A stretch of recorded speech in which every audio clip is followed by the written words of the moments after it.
আচ্ছা এইটা কি কোনো নবুয়ত বেলায়েতের কথা বাবা? নবীর কালেমা যদি উনি উঠাই নিয়ে যায়, এই আপনি উঠাইবার কে? এই সোনালী সরকার, আপনার দাদার কোনো ক্ষমতা আছে? আপনি তো দূরের কথা, আপনার দাদার ক্ষমতা আসেনি নবীর কালেমা উঠাইব? কি করেন আপনারা? উনি তো দূরের কথা, উনার দাদা, তার দাদা যদি তার দাদা থাকে, চ্যালেঞ্জ, নবীর কালেমা উঠাইবার ক্ষমতা আপনি কেন? আপনার 14 গোষ্ঠীর নাই।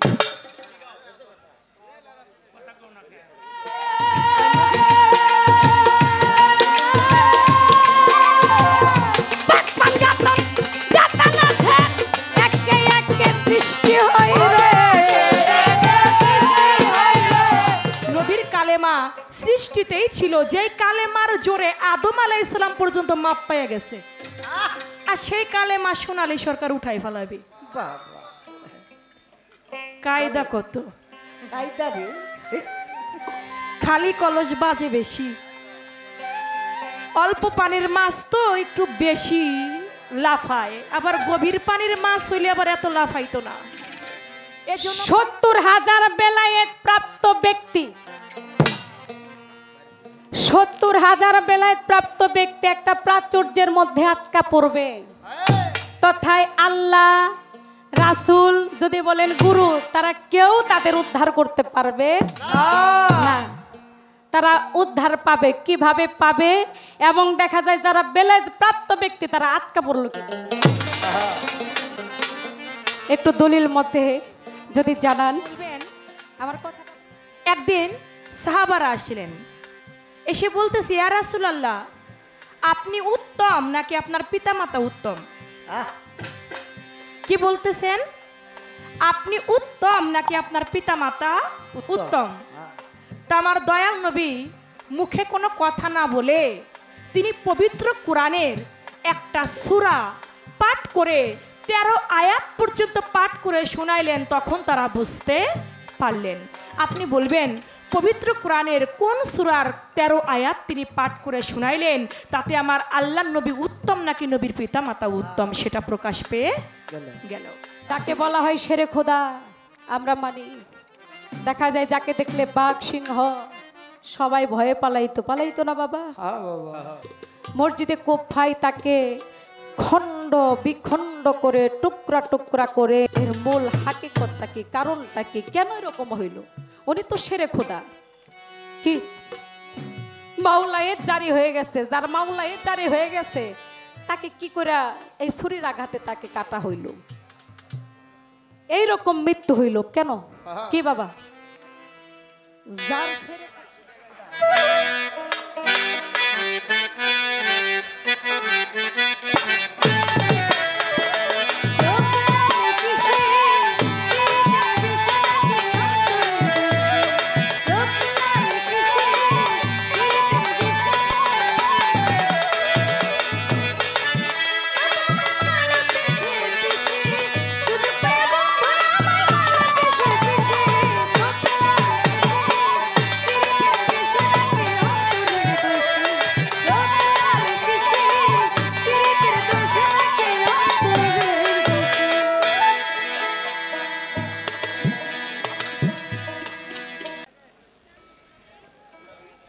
ধন্যবাদ আমার প্রতিপক্ষ শিল্পীকে তার বলা করার জন্য।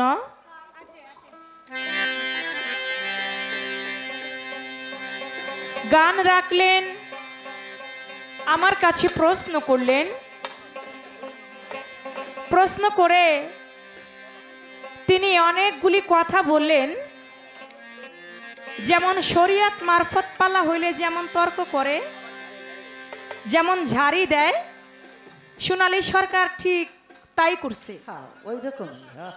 উনি মনে করছে পালা আজকে শরীয়ত মারফত, কিন্তু এটা যে নবুয়ত বেলায়েত পালা, এটা তিনি মেপে কথা বলেন নাই।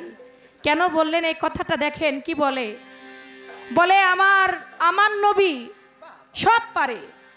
আমার নবীর কালেমা যদি যেই কালেমা দিয়ে আপনারা মুরিদ করান, ওই কালেমা যদি উঠাই নিয়ে যায়, আপনাদের উপায় হবে কি? আচ্ছা এইটা কি কোনো নবুয়ত বেলায়েতের কথা বাবা? নবীর কালেমা যদি উনি উঠাই নিয়ে যায়, এই আপনি উঠাইবার কে? এই সোনালী সরকার, আপনার দাদার কোনো ক্ষমতা আছে? আপনি তো দূরের আপনার দাদার ক্ষমতা আসেনি নবীর কালেমা উঠাইব? কি করেন আপনারা? উনি তো দূরের কথা, ওনার দাদা, তার দাদা যদি তার দাদা থাকে, চ্যালেঞ্জ, নবীর কালেমা উঠাইবার ক্ষমতা আপনি কেন? আপনার 14 গোষ্ঠীর নাই। কয় নবীর কালেমা যদি আমি উঠাই নেই, কত বড় সাহস! নবীর কালেমা কখনোই উঠবে না। আপনি আমি শেষ হয়ে যাব ধরাধাম থেকে, সব কিছু শেষ হয়ে যাবে, তারপরও কালেমা শেষ হবে না। নবীর কালেমা সৃষ্টিতেই ছিল, যেই কালেমার জোরে আদম আলাইহিস সালাম পর্যন্ত মাপ পেয়ে গেছে, আর সেই কালেমা সোনালী সরকার উঠাই ফেলাবে। কায়দা কত! খালি কলস বাজে বেশি, অল্প পানির মাছ তো একটু বেশি লাফায়, আবার গভীর পানির মাছ হইলে আবার এত লাফাইতো না। এজন্য পালাটাকে শরীয়ত মারফতে গণ্য করে ফেলেছে। নবুয়াত বেলায়েত এমনই বিষয়, একই নবীর থেকে নবুয়াত, একই নবী থেকে বেলায়েত। একটা 500 টাকার নোট নিয়ে আপনি জয়পাড়া বাজারে যাবেন, আপনি একটা দোকানদারকে এপিট করে যখন টাকাটা দিবেন যে ভাই আমি 1 কেজি আপেল নিতে চাই, দোকানদার আপনার 500 টাকার নোটটার মান একই দিবে। আপনি যদি ওপিট করে দেন ভাই আমি 1 কেজি আপেল নিতে চাই, তার মান আপনার একই থাকবে, কম থাকবে না। নবুয়াত এবং বেলায়েত তার ভাব অর্থ একই, আমার নবী থেকেই নবুয়াত, আমার নবী থেকেই বেলায়েত। এটাকে আপনি বাসট করে কি বুঝাইতে চান? বলে আপনার বেলায়েতের ওলিরা জিন্দা করছে মৃত মানুষ, আমার নবীরা জিন্দা করে নাই। আমি কি নিষেধ করছি বোন? জিন্দা করে নাই। বলে ঈসা নবী জিন্দা করছে না। আপনি খ্রিস্টান ধর্মের ঈসা নবীর কাছে যান কেন? আমাদের দয়াল নবী তো জিন্দা করছে। কয় কি জানে না তাই কয় না। ঈসা নবী জিন্দা করছে কেন? আমার দয়াল নবী জিন্দা করে নাই, এটা জানেন না? জাবেরের 2 পুত্র, জাবেরের, এখানে অনেক জ্ঞানী সমাজ মুরব্বিয়ান আছে কি বাবা, জাবেরের গল্প আপনারা শুনেছেন না? দয়াল নবী গিয়েছিল জাবেরের বাড়ি দাওয়াত খাইতে। এদিকে জাবেরের 2টি সন্তান ছিল। বড় ভাই দেখেছিল যে খাসি কিভাবে জবাই করে, নবীর মেজবানদারিতে, মেহমানদারিতে জাবেরের একটা খাসি ছিল, জবাই করে ফেললো। বলল বড় ভাই, ছোট ভাই বলল ভাই কিভাবে, খাসিটা গেল কোথায়? যে খাসিটা তুই আর আমি লালন পালন করেছি। বলে ভাই খাসিটা তো আজকে আমাদের বাবা মায়ের যার কাছে দিন এনেছেন, যার থেকে সেই নবী আমাদের বাড়ি আসবে, তার জন্য, তার সেবার জন্য খাসিটা জবাই করছে। ছোট ভাই কয় কেমনে জবাই করছে? আমি তো বুঝি না। কয় দেখবি কেমনে? বড় ভাই হইয়া ছোট ভাইয়ের গলার মধ্যে ছুরি চালাইয়া দিল। যখন দেখলো ছটফট ছটফট করতে করতে জাবেরের ছোট সন্তান বিদায় নিয়ে চলে গেল, তখন বড় ভাই বুঝতে পারলো আমার ভাই তো আর দুনিয়ার বুকে নাই। ভয়ে তিনি পালাইলো, লুকাইলো। মা তারা করলো, কিরে কি করলি? তুই তো তোর ভাই হইয়া ভাইকে খুন করে ফেললি। ভয়ে একটা গাছের আগায় গিয়ে উঠলো, গাছ থেকে পড়ে সেই সন্তানটাও মারা গেল।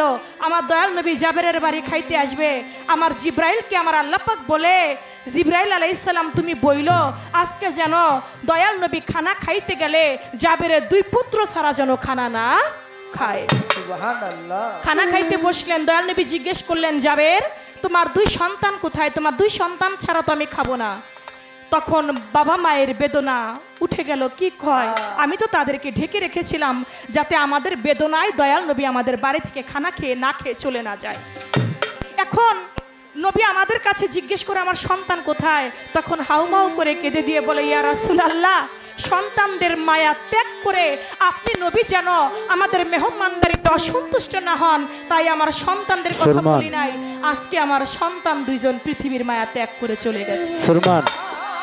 বলে কোথায় তারা? বলে এই তো আমি তাদেরকে ঢেকে রেখেছি। দয়াল নবীজি মুখের কাপড় উঠাইলেন, তাদেরকে জিন্দা করলেন। শুধু তাই নয়, শুধু 2 সন্তান জিন্দা করে নাই, যেই খাসি দিয়া জাবের মেহমানদারি করেছে সেই খাসিটাও আমার দয়াল নবী জিন্দা করে দিয়েছে। সুবহানাল্লাহ। শুধু তাই নয়, আমার বড় পীর আব্দুল কাদের জিলানী, এই যে আপনার মতো আর কি, এক খ্রিস্টান ধর্মের এক ইহুদি আর হইল এক মুসলমান বড় পীরের ভক্ত, 2 জনের মধ্যে ঝগড়া শুরু হয়েছে। একজনে কয় আমাদের ইসলাম ধর্মের আমার দয়াল নবী মুহাম্মদ বড়, আবার খ্রিস্টান ধর্মের যে ছেলেটা ওই ছেলেটা বলে না আমাদের খ্রিস্টান ধর্মের ঈসা নবী বড়। ওই পথ দিয়ে আমার বেলায়েতের যিনি কর্ণধার বড় পীর আব্দুল কাদের জিলানী যায়, বাজায়েন না? আমার বড় পীর বলে তোমরা ঝগড়া করো কি নিয়া? কয় এই মুসলমান এই খ্রিস্টান ছেলেটা বলে ওদের ধর্মের ঈসা নবী নাকি বড়। কয় তুমি কি বলছো? কয় আমি বলছি আমাদের ধর্মের দয়াল নবী হযরত মুহাম্মদ বড়। কয় তুমি তো ঠিক বলছো। ওই ঈসা নবীর যিনি উম্মত তিনি বলে না উনি ঠিক বলে না আমাদের ধর্মের ঈসা নবী বড়। বলে কেমনে বড়? কয় আমাদের ঈসা নবী মৃত মানুষ জিন্দা করতে পারে, তোমাদের ধর্মের মুহাম্মদ কি পারে? তখন আমার বড় পীর আব্দুল কাদের জিলানী বর্ণনা করতে লাগে, শুনো আমাদের ধর্মের মুহাম্মদও মৃত মানুষ জিন্দা করতে পারে। বলে কেমনে? বলে একদিন 300 খ্রিস্টান, কয়শো? 300 খ্রিস্টান আমার দয়াল নবীর কাছে মুসলমান হইতে যায়। পথের মধ্যে আবু জাহেলের সঙ্গে দেখা। আবু জাহেল বলে তোমরা কই যাও? কয় মুহাম্মদের কাছে ইসলাম গ্রহণ করতে যাই। কয় তোমরা যে মুহাম্মদের কাছে ইসলাম গ্রহণ করতে যাও আগে একটু প্রমাণ করে নিও যে তিনি সত্যি মুহাম্মদ কিনা। কয় কিভাবে প্রমাণ করব? বলে একটু যাচাই করবা এইভাবে, তোমরা গিয়ে জিজ্ঞেস করবা কি হইল বিষয়, তোমরা গিয়ে জিজ্ঞেস করবা যে মুহাম্মদ কোনো মৃত মানুষকে জিন্দা করতে পারে কিনা। যদি পারে তাহলে মুসলমান হবা, আর নয়তো তোমাদের ধর্মের খ্রিস্টান ধর্মের ঈসা নবী বড়, তারে থুয়ে তোমরা মুসলমান হইও না। কয় আচ্ছা ঠিক আছে। এই কথা কেমনে জিজ্ঞেস করি? আপনি তো আবু জাহেল, আপনি তো জ্ঞানের পিতা, আবুল হাকাম যার নাম, জ্ঞানীর পিতা, নবীকে মানল না দেখে হয়ে গেল আবু জাহেল। বলে আপনি যদি আমাদের সঙ্গে একটু যাইতেন, আপনি একটু বললে বেশি ভালো হইতো আমাদের পক্ষ থেকে, আপনি চলেন আমাদের সঙ্গে। আবু জাহেলকে নিয়ে 300 খ্রিস্টান রওনা করলো। রওনা করে এখন বলতেছেন মুহাম্মদ দেখ তোর কাছে 300 খ্রিস্টান আইছে মুসলমান হইতে। কয় সুবহানাল্লাহ। কয় ওরা মুসলমান হইবে, একটা শর্ত আছে। কয় কি শর্ত? বলে শর্ত হলো এই, তুই যদি মৃত মানুষকে জিন্দা করে দেখাইতে পারস তাহলে ওরা মুসলমান হবে। কয় চাচা কত বছর আগের মৃত জিন্দা করতে হবে? কয় তুই 1 বছরের জিন্দা করলেই হবে। কয় না চাচা, মুসা নবীর আমলের মৃত কবরের থেকে যদি আমি জিন্দা করে দেখাইতে পারি তাহলে হবে। কয় এটা তুই পারবি না, হুদা গপ্প দিস না। কয় চাচা কোনো ব্যাপার না, আপনি চলেন। অনেক পুরানা একটা কবরস্থান, সেখানে চলে গেল। সেখানে গিয়ে কয় চাচা এই কবরের তো এত পুরানা কবর, এটা তো কোনো চিহ্নই পাওয়া যায় না, এখান থেকে একটা লাশ উঠাই। কাহা উঠা। যেই বলতেছেন এই কবরের মধ্যে তুমি যে আছো তিনি উঠে যাও। সঙ্গে সঙ্গে 1000 বছরের মৃত মানুষ কঙ্কাল আস্তে আস্তে করে কবর থেকে উঠে শুধু লম্বা দিকে উপর দিকে যাইতেছে। আবু জাহেল নি ওইটা দেখা পিছন দিকে দিছে দৌড়। পিছন দিকে যখন দৌড় দিছে তখন ওই ইহুদি খ্রিস্টানেরাও পিছনে পিছনে দৌড় দিছে। কয় দূর মিয়া আপনি দি ভয় পাইলেন? কয় আরে ভয় পাবো না, ও যেই একটা জাদু দেখাইছে এই জাদুতে নি কোন টিকা যায়। আসলে কি দয়াল নবী জাদু দেখিয়েছিলেন? আমার দয়াল নবী তিনি জাদু দেখান নাই, তিনি তার নবুয়তের মাঝে যাই সেদিন দেখিয়েছিলেন। মৃত মানুষ 1000 বছরের মৃত মানুষ আমার দয়াল নবী জিন্দা করে দেখাইছে, আর আপনি তো কোন ঈসা নবীর কথা। এই কথা কে বললো? আমার বড় পীর আব্দুল কাদের জিলানী বললো। সে বললো শোনো আমার দয়াল নবী তো জিন্দা করছেই করছে, আমি তো তার উম্মত, আমি তো একজন আল্লাহর ওলি, আমি নিজেও পারি। কয় কেমনে? কয় তোমার মা কি জীবিত না মারা গেছে? কয় আমার মা মারা গেছে। কয় কয় বছর? কয় 5 বছর। কয় তোমার মায়ের লাশটা যদি জিন্দা করে আমি দেখাইতে পারি তাহলে কি বিশ্বাস করবা? বলে হ্যাঁ আমি বিশ্বাস করব যে আপনার নবী শ্রেষ্ঠ। চলে গেল কবরস্থানে। কবরস্থানে গিয়ে বলল তুমি যিনি কবরে আছো এর মা তুমি জিন্দা হয়ে যাও। সঙ্গে সঙ্গে সেই মৃত মানুষকে আমার বড় পীর আব্দুল কাদের জিলানী জিন্দা করে দেখাইছে। আমার বড় পীর আব্দুল কাদের জিলানী 12 বছরের আগের মরাও তিনি জিন্দা করে দেখাইছে। এখন নবী বড় পীর আউলিয়া ছোট, পালাটা কিন্তু এইটা না। নবী বড় বেলায়েত নবুয়তের মাঝে যার বিষয় সম্বন্ধে আপনি বলবেন, বেলায়েতের পীর ওলিয়া উলিয়াদের মাঝে যা যে বিষয় আল্লাহকে পাওয়ার রাস্তা সেটা আমি বলবো, কিন্তু নবী বড় ওলি ছোট এটা বলা যাবে না। এটা কোনো শরীয়ত মারফত পালা না যে ফকিরদেরকে নিন্দাচার করতে হবে, শরীয়তের আলেমদেরকে বড় করতে হবে। এইটা সেই পালা না, এটা নবুয়ত বেলায়েত পালা, এটা বুঝার পালা, এটা জ্ঞানের পালা। এই পালার মধ্যে কখনোই কোনো ওই ছোট বড়র বিষয় কখনো টানা যাবে না, কারণ এই গানগুলোই তো উচ্চ গান। এই গানের তো কোনো গীবত নাই, আপনি গীবত পান কই?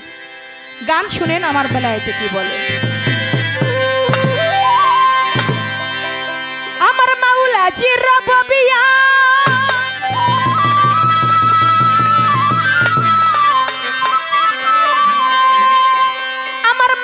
জিরাবিয়া আমার দয়াল নবীর সালাম মাওলাই আলীর মাওলাইয়াত যেদিন তুই জানিবি পাক্কা ইমানদার হইয়া কবরেতে যাবি, পাক্কা ইমানদার হইয়া কবরেতে যাবি। মাওলা জিরাবিয়া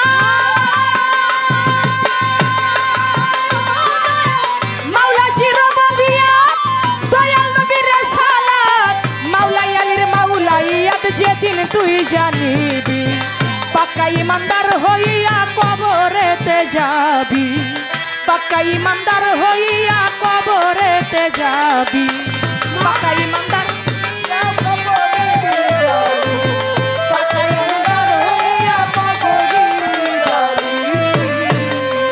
দরদি হে খুদাই জ্ঞানের পরিধি অনন্ত অনাধি রাসূলের রেসালাত তুই সমান জানিবি। ও মাওলা রে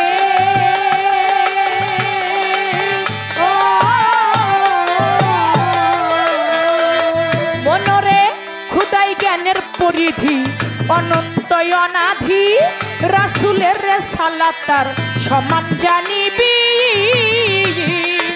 আমার মাওলাই আলীর মাওলাইয়া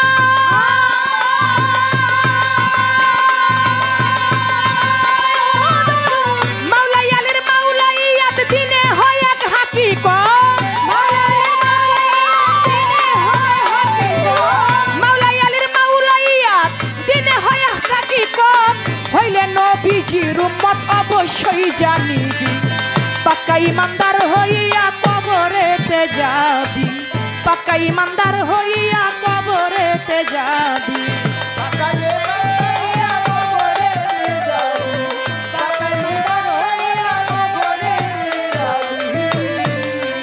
ও মনরে সেই রববিয়াতের দ্বার খুইলা দিলেন পরওয়ার মিরাজে হইল দিদার আল্লাহ আর নবী। ও মনরে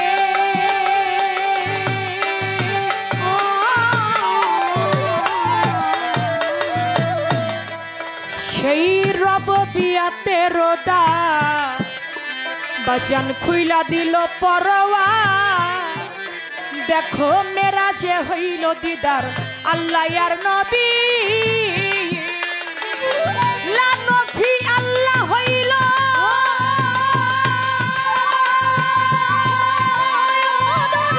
লানফি আল্লাহ হইল ইসবাতে রাসূল হইল, লানফি আল্লাহ হইল ইসবাতে রাসূল হইল, রেসালত বদল হইল হাকিকত জানিবি পাক্কা ইমানদার হইয়া কবরেতে যাবি, পাক্কা ইমানদার হইয়া কবরেতে যাবি।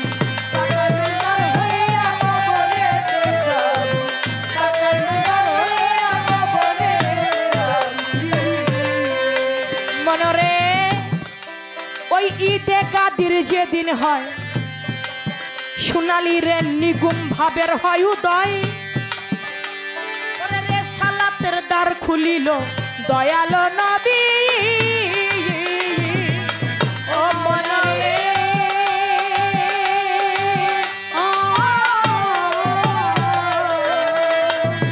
সেই ঈদে গাদির যেদিন হয় বাজান নিগুম ভাবের হয় উদয়, দেখো বাতুনের দ্বার খুইলা দিল দয়াল নবী।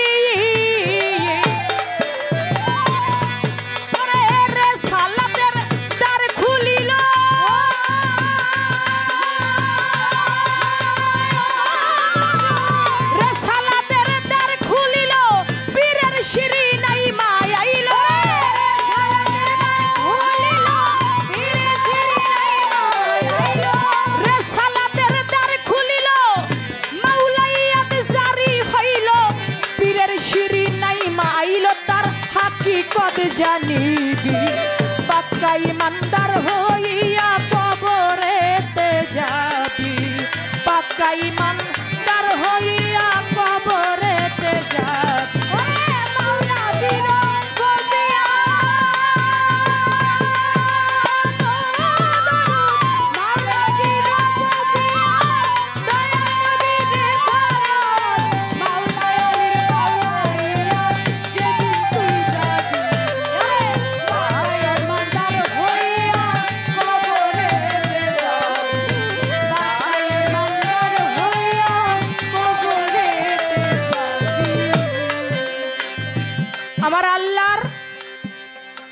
আমার মাওলার হলো রববিয়াত রাসূলের রেসালাত মাওলা আলীর মাওলাইয়াত নবুয়াতের দরজা কি এখন আছে নবী কি নবুয়াতের যে সিঁড়ি আমার হুজুরের পরে আর কোন নবী পৃথিবীতে আসছে আর কোন নবী পৃথিবীতে আসেন নাই আর কোন নবী আসবেও না এজন্য নবুয়াতের দরজা বন্ধ করে মাওলাই আমার আল্লাহজির মাওলাইয়াত দয়াল নবীর রেসালাত আর ওই রেসালাতটা প্রতিষ্ঠা করে দিলেন আমার মাওলা আলীর মধ্যে মাওলাইয়াত দিয়ে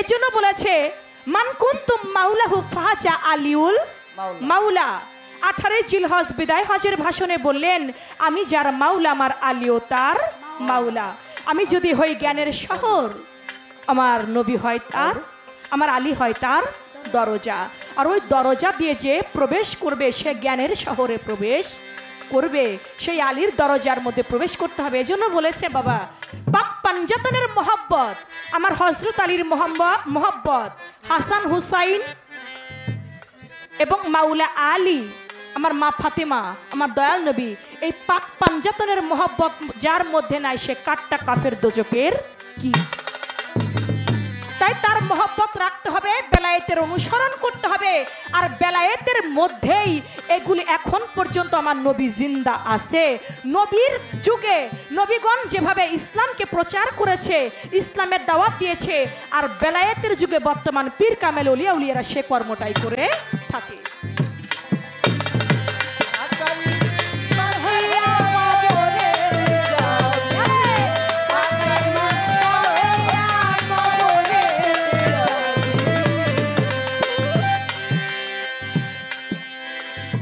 সোনালী সরকার বলেন আমি শামস তাবরেজের একটা কথা বলেছিলাম পাগলকুলের শিরোমণি যিনি শামস তাবরেজ তিনি তার হুকুমে একটা সন্তানকে একটা ছোট বাচ্চাকে জিন্দা করেছেন এখন তিনি বলে শামস তাবরেজও মাওলানা মাওলানা রুমিও মাওলানা এখানে মাওলানা দুইজনই মাওলানা তাতে আপনার কি হায় রে সোনালী সরকার অহংকারী ভাব নিয়ে কখনো মাওলার দিদার লাভ করা যায় না সত্য কথা এটা যে কথাটা বলেন এটা হলো অহংকারী কথাবার্তা অস্বীকারী খোদার দুশমন অস্বীকারী আমার আল্লাহর দুশমন আপনি তো নিজে অস্বীকারী কারণ কেন বললাম দেখেন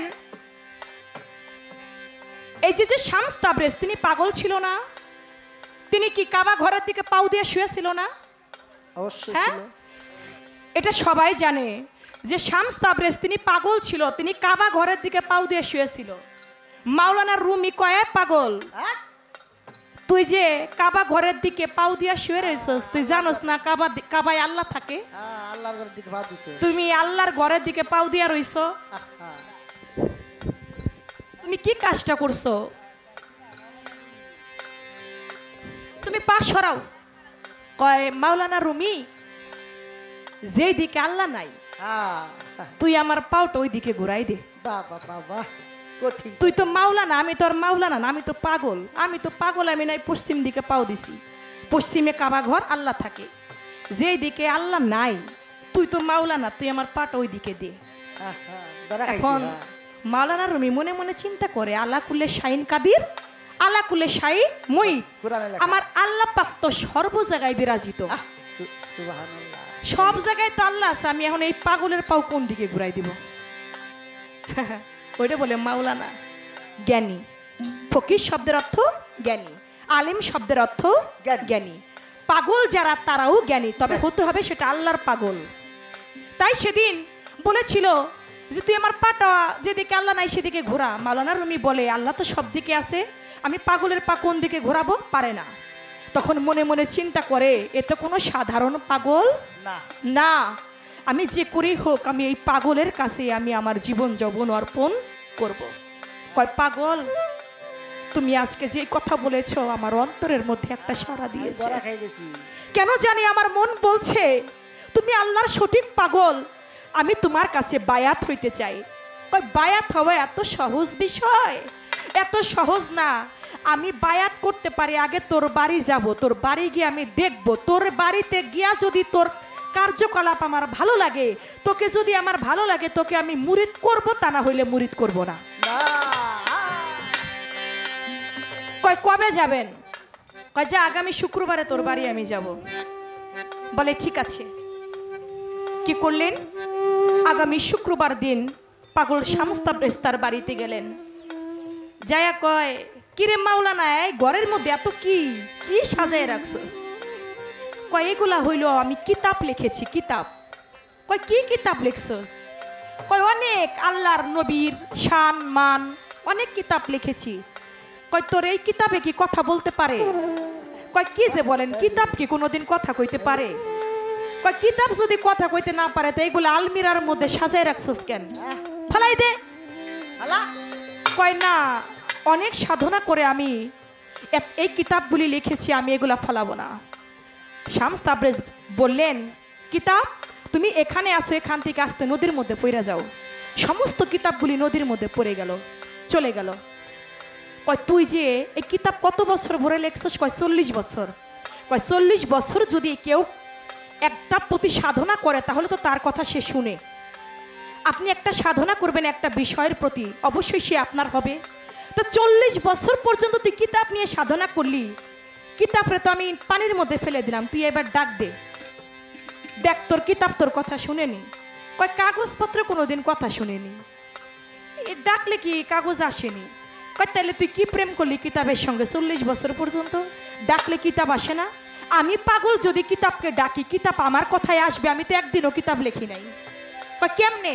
কয়েক কিতাব তুমি যে পানির মধ্যে পড়ে গেছো, সব কিতাব আবার উঠে আসো। সমস্ত কিতাবগুলি আবার আস্তে করে উঠে আসলো।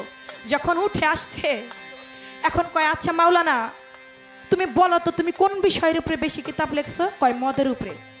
কয়েকটা কাজ করো, আমার জন্য মদ নিয়ে আসো। কয় আমি সারা জীবন মদ হারামের উপরে আমি কিতাব লিখছি, ওয়াজ করছি, আর আপনি আমারে বলতেছেন আজকে মদ নিয়ে আসতে? হ্যাঁ আমি তোরে কইছি তুই মদ নিয়ে আসবি, নয়তো তোর বাড়ি আমি থাকবো না, আমি চলে যাবো। কি কয়? আমারে দেখলে মদের দোকানদার দোকান বন্ধ করে চলে যায়, আর আমি মদ আনতে যাব, গেছে মদের দোকানের সামনে দিয়া, মদের দোকানদাররা সব জাপ নামাইতেছে মাওলানা রুমিরে দেখা। যখন জাপ নামায় একজনরে ধইরা কয় জাপটা নামাইস না, আমার এক বোতল মদ দে। আপনি মদ খাবেন মাওলানা সাহেব? কারে আমি তো খাবো না, একটা বিপদে পড়ছি আজকে, আমার এক বোতল মদ দে। এক বোতল মদ যখন দিছে, আস্তে করে মদের বোতলটা নিয়া যাইতাছে যাতে কেউ না দেখে, যাতে কেউ না দেখে। এইভাবে যখন মদের বোতলটা নিয়ে যাচ্ছে, এবার পাগলের সামনে মদ দিছে। দেখেন বেলায়েতের খেলা। পাগলের সামনে মদ দিছে, নেন এই যে মদ। কয় শোন, মদ খাইতে গেলে একটু আনন্দ করতে হয়, আনন্দ ছাড়া মদের নেশা জমে না। তোর ছেলে সন্তান কয়জন? কয় আমার 3টা মেয়ে। কয় ছেলে নাই? কয় না একটাও ছেলে নাই। কয় 3 মেয়ের ভিতরে সুন্দরী কোনটা? কয় দয়াল মেজোটা। কয় ওই মেজোটারে আমার ঘরে পাঠা। কয় কেন? কয় ও ডাইলে দিব আর আমি খাবো। কয় ওর মদ ঢালবে আর আমি খাবো, তাতে আমার নেশা জমবে, তাছাড়া আমার নেশা জমবে না। কয় কি কোন আপনি? আমার মেয়েটারে দিব আপনার কাছে, আমার মেয়েটারে আপনার কাছে দিব, এই কথা তো আমি মানতে পারছি না। যেহেতু আপনি বলছেন, ঠিক আছে আমি আমার মেয়েকে আপনার কাছে দিব। ঘরের মধ্যে ঢুকে গেল শামস তাবরিজ। মাওলানা নিজের মেয়েকে ধইরা কান্দে, না জানি কি আছে আজকে রে আমার কপালে।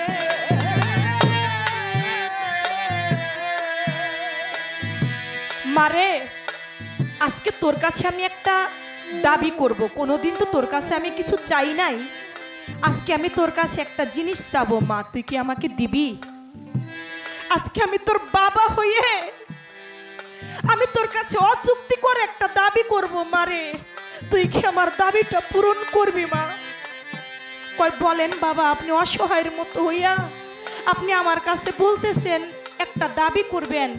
বাবা, আপনি বললে আমার জীবনটাও আমি আপনার জন্য দিতে পারি। বাবা, আপনি বলেন আপনি কি দাবি করতে চান? বলে, মারে, ওই দেখতেছস না একটা পাগল আইছে আমার ঘরে, ওই পাগলটা মদ খাইব। ওই পাগলটা কইছে আমার একটা সুন্দরী মেয়ে তো তুই মদ ঢাইলে দিবি আর ওই পাগলে খাবে। মারে, তুই কি যাবি পাগলটার ঘরে? মা, তুই যদি যাস পাগলের কাছে আমার মান থাকবে, আর তুই যদি না যাস তাহলে আজকে আমি বাবা লজ্জিত হয়ে যাব। কয়, বাবা আপনি বলছেন আমার জীবন থাকুক না থাকুক আমি যাব। আমি কি আপনার পাগলকে মদ ঢেলে খাওয়াবো? যখনই মেয়ে ঘরের মধ্যে ঢুকে গেল, পাগল আস্তে করে দরজাটা লাগাই দিল। বাবা বাইরে দাঁড়াই রইছে, না জানি আল্লাহ আজকে কি হয়। পাগলের দরজাটা লাগাই দিয়া এই যে ধ্যানে বসছে, আর মেয়ের দিকেও তাকায় না, কোনো দিকে তাকায় না, এক ধ্যানে বৈশা আল্লাহর সাথে রঞ্জিত হয়ে গেছে।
দরজাটা লাগাই দিছে, এদিকে তো বাবাই চিন্তায় আছে, না জানি কি হয়। ফজরের আজান হয়ে গেল, পাগলের দরজাটা খুলে দিছে, মেয়ে বের হইছে। বাবার মনে তো ভয়, না জানি কি হয়েছে আজকে। কয়, মা, ও মা, এ পাগলে কি তোরে কিছু কইছে? কয়, বাবা আপনি আমাকে ঘরে যাইতে বললেন, আমি ঘরে গেলাম, পাগল যে দরজা লাগাইলো, লাগাই এই যে বসছে বাবা, মদের বোতলটাতে একটা বার ছুঁয়াও দেখলো না। আর আমি সুন্দরী না, আমি কালা না দলা, আমার দিকে একটা বার তাকায়ও বাবা দেখে নাই। বলে, কি বলিস? সাথে সাথে আস্তে করে গিয়ে শামস তাবরেজের পায়ের মধ্যে পড়ে গেছে। আপনি কোনো সাধারণ অলি না, আপনি শ্রেষ্ঠ আল্লাহর অলি, আপনার চরণে আমাকে ঠাঁই দেন। সেই মাওলানা রুমি কি একটা পাগলের কাছে বায়াত গ্রহণ করেছে। বায়াত গ্রহণ করে তিনি বলেছে, আমি নিজেকে এখনই শ্রেষ্ঠ মাওলানা বলে দাবি করতে পারি যখন আমি আমার সামরাজ তাবরেজের চরণ ধুলি মাথায় নিয়েছি। আর আপনি বলেন সে মাওলানা, এ মাওলানা, ফকিরি মা শরীয়তি পালা পাইছেন আজকে। এই পালা সবার সাথে কইরেন না। ও মনরে সরকার রশিদ বলে মুসলমান, আল্লাহ নবী আলীর শান তিনটাই সমান জানিয়া ইবাদত করবি। ও মনরে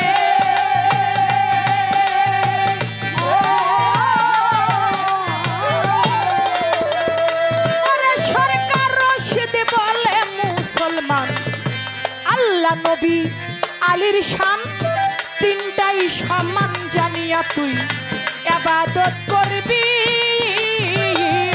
ওরে এই তিন সিঁড়ি হইলে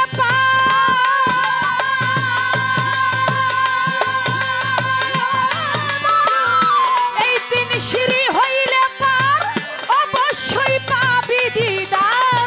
এই তিন সিঁড়ি হইলে অবশ্যই পাবি দিদার। এই তিন সিঁড়ি হইলে পার অবশ্যই পাবি দিদার।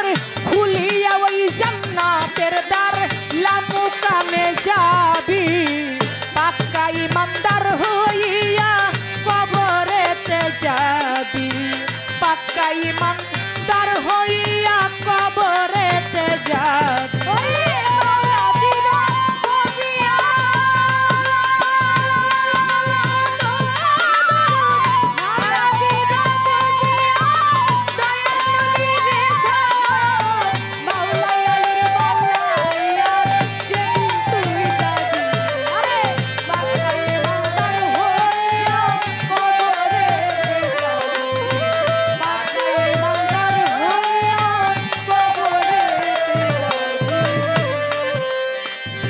প্রশ্ন করলেন ৭০,০০০ বেলায়েত প্রাপ্ত আল্লাহর ওলি একটা প্রাচুর্যের মধ্যে আটকা পড়ে থাকবে, তাদেরকে একজন উদ্ধার করবে, একজনের উসিলায় ৭০,০০০ উদ্ধার পাবে। সে কে? এটা আমরা সবাই জানি, সে আর কেউ নয়, নবী বিনে শেষের দিনে উম্মতের নাই গতি। সারা জীবন কাছে নবী ইয়া হাতলি উম্মতি। নবী বিনে শেষের দিনে উম্মতের কোনো গতি নাই। ওই নবী পর্যন্ত যাইতে গেলে একটা ওলির কাছে বাবা যাইতে হবে। কারণ যেতে হলে জজের কোর্টে একা যাওয়া যায় না তটে, উকিল ছাড়া গেলে বটে হাকিম বেটা নেয় না কাছে। ওই জজ পর্যন্ত পৌঁছাইতে গেলে তাকে উকিলের কাছে যাইতে হবে। আমার প্রিয় মুর্শিদ ওই প্রাচুর্যের মধ্যে আটকাত পড়ে থাকবে না, তারা ওইখানে বসে থাকবে, তাদের কোনো হিসাব হবে না, তাদের কোনো জবাবদিহি লাগবে না। আল্লাহর ওলি যারা যারা শহীদ, যারা গাজী, শুধু আল্লাহর ওলি নয়, ৭০,০০০-এর মধ্যে আছে শহীদান, আছে গাজী, আছে পীর, আছে ফকির। যারা ইসলামের জন্য শহীদ হয়েছে, যারা দেশের জন্য শহীদ হয়েছে, যারা গাজী, এই যে শহীদান এবং পীর অলি আউলিয়া ৭০,০০০, তাদের কোনো জবাবদিহি লাগবে না, তারা বিনা হিসেবে জান্নাতের মধ্যে প্রবেশ করবে। কে নেবে? আমার হুজুরে পাক তিনি নিজেই সাফায়াত কর্ণধার হয়ে সাফায়াত করবে। এই ছিল তার কথা।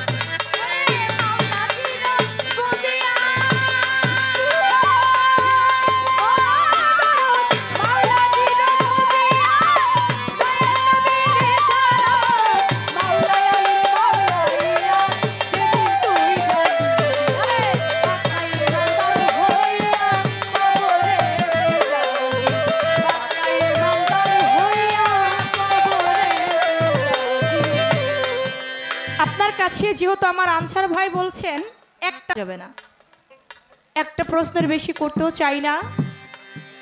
আপনি বলবেন একদিন সাহাবারা আসছিলেন, এসে বলতেছি ইয়া রাসূলুল্লাহ আপনি উত্তম নাকি আপনার পিতামাতা উত্তম? কি বলতেছেন? আপনি উত্তম নাকি আপনার পিতামাতা উত্তম? তা আমার দয়াল নবী মুখে কোনো কথা না বলে তিনি পবিত্র কোরআনের একটা সূরা পাঠ করে 13 আয়াত পর্যন্ত পাঠ করে শোনাইলেন, তখন তারা বুঝতে পারলেন। আপনি বলবেন পবিত্র কোরআনের কোন সূরার 13 আয়াত তিনি পাঠ করে শোনাইলেন, তাতে আমার আল্লাহর নবী উত্তম নাকি নবীর পিতা মাতা উত্তম সেটা প্রকাশ পেয়ে গেল। এই একটা কথাই আপনার কাছে আমার রইল, আর বেশি কথা আমি রাখবো না, যেহেতু কথা একটা সেখানে।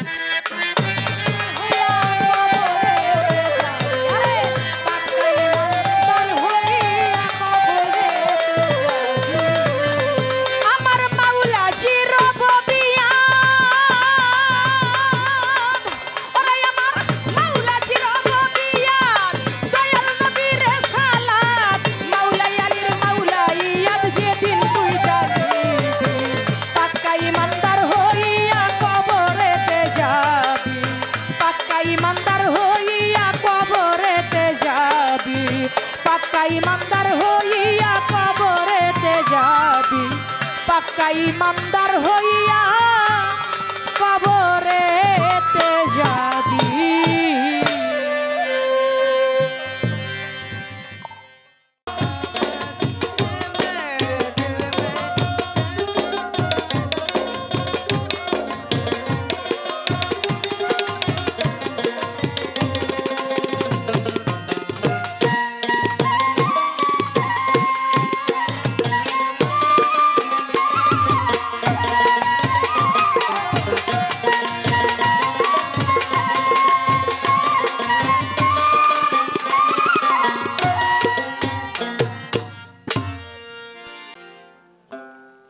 আপনারা সবাই ভালো আছেন তো? ধন্যবাদ জানাই তাকে সুন্দর করে জবাব দেওয়ার জন্য। কিন্তু বিষয় হইল একটা, সেই বিষয়টা আমি প্রশ্ন করেছে, সুন্দর চমৎকার জবাব দিব যে নবীর কাছে নবীর সাহাবারা গেলেন, এই নবীজিকে প্রশ্ন করলেন আপনি উত্তম নাকি আপনার পিতামাতা উত্তম। এই বিষয়ে নবীজি তাদেরকে কোনো কথা না বলে পবিত্র কোরআনের একটা সূরা দিয়ে বুঝাইলেন। উনি বলছে 13টা আয়াত দিয়ে বুঝাইলেন। আয়াতগুলা কি পাঠ করে শোনাবেন? শোনাবো, তবে এর আগে আমি বললাম, এখনো দেখেন সেইখানে আইসা পড়ছে না বাবা? আচ্ছা, আপনাদের কাছে একটা প্রশ্ন, এই নবত বেলায়েত পালা, নবতের পাল্লা করতে হয় কার আলোচনা করে? আর বেলায়েতের আলোচনা তাহলে দুই ধারা না বাবা? দুই ধারা না? এর জন্য 2 ধারা নিয়ে তো আমি কথা বলছিলাম নাকি, যে পীর মুর্শিদ যাহাই বলেন না কেন, যদি নবীর কালেমা উঠাইয়া নেয়, আমি উঠাবো, আমার বাপের সাধ্য না, আমি উঠাবো কেন? কি আর কথা কয়, অল্প জলের মাছ যদি গভীর জলে যায়, হিংসা। বোন, আমি জীবনে গান গাই না গাই, আমি এত ভাইরাল না, ভাইরাল হওয়ার ইচ্ছাও নাই, একেবারেই নাই। গান গাই, আমার যে মানুষ কে লেগে বায়না করে এইটাই তো আমি বুঝি না। আমি তো কিছু জানি না, গাইতেও পারি না, দেখতেও বিশ্ব সুন্দরী না, তারপরেও মানুষ ডাকে যাই, কিন্তু পালা গান করার জন্যই যাই। আপনার কাছে আজকে নতুন করে কি শিখতে হবে বাবা? আমি বিশ্বাস করি মানে একটা বাচ্চার কাছ থেকেও শেখার আছে, কিন্তু এখানে দাঁড়াইছে আমি নবতের ভূমিকা নেই, আপনি বেলায়েতের ভূমিকা। আজকে পালার ক্ষেত্রে আপনার কাছে শেখার কোনো কিছু আমার নাই। কি নবত বড় না বেলায়েত বড়? এইটাকে আমি বলছি বড়? হাসান সাইজি তার গানের একটার মধ্যে বইলা গেছে, সারা সৃষ্টির মূল্য দিয়ে আপনি মাওলা সাই কিবরিয়া, তারপরে সে যায় নবত বানায়। সারা বিশ্ব একসাথ করো, তার চাইতেও নবত বড়। আচ্ছা, এই কথাটা কি বাবা আমি বলছি? কবিদের জ্ঞানীদের কথা আমি বলছি। এখন আমার আপু আমারে কয় এই অল্প জলের মাছ বেশি সাগরে আইলে আর কি এরকম নাকি? কয় এই গান টান কারোর সাথে রাইখেন না, অমুক না তমুক না, এই পালার গায়েন না। কোন পালা বিশেষ করে আপনার কাছে শিখার আছে, কিন্তু আজকে এই পালার ক্ষেত্রে আপনার কাছে কোনো শিখার নাই। তা আপনার কথাটা আমি মানতে পারলাম না, সরি। এবার প্রশ্নের জবাবটা আমি করি। কি প্রশ্ন?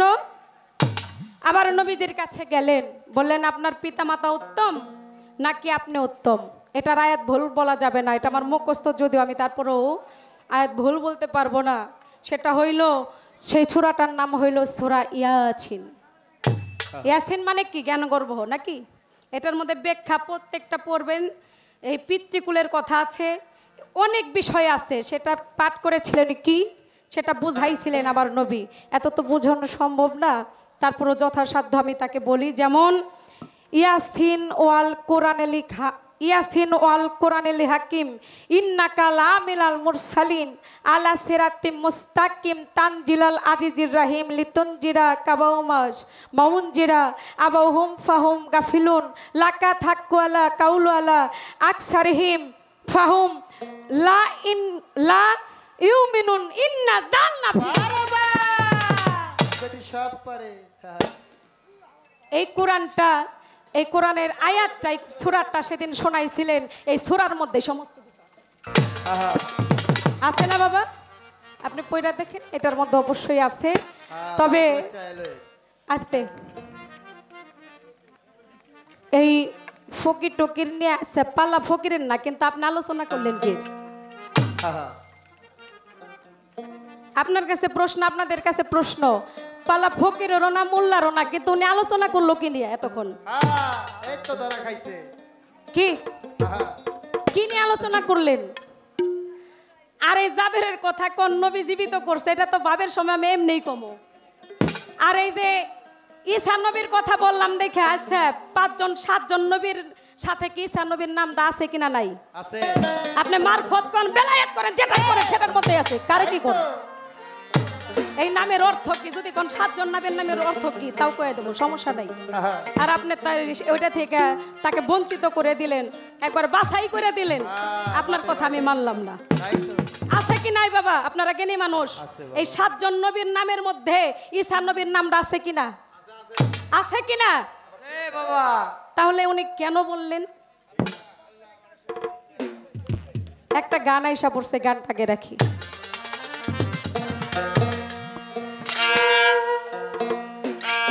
ইমান নিয়ে যাইতে হবে কবরে, কিন্তু আমি বলি, ওই যে বলছে না যে একটা কথা বলার জন্য আমার আপুকে ধন্যবাদ।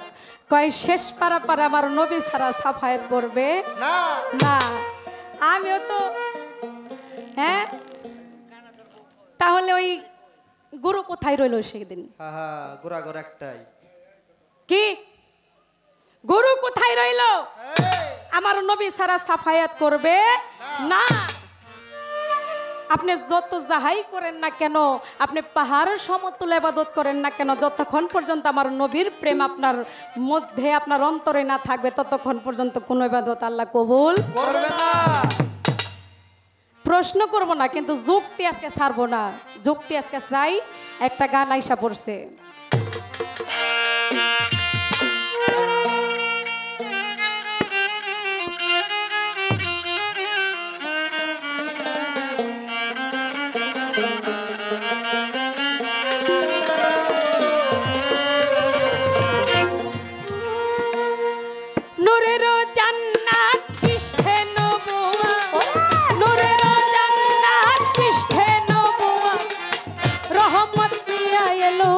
ধরাতে শাহে মদিনা উম্মতের দিওয়ানা প্রকাশিল ধরাতে।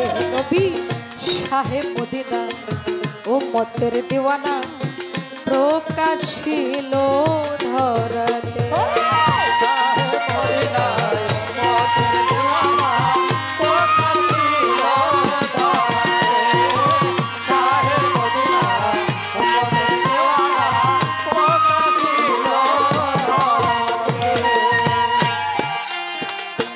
আকাশের জননী দেখিলে রজনী দয়াল নবীকে স্বপ্নে।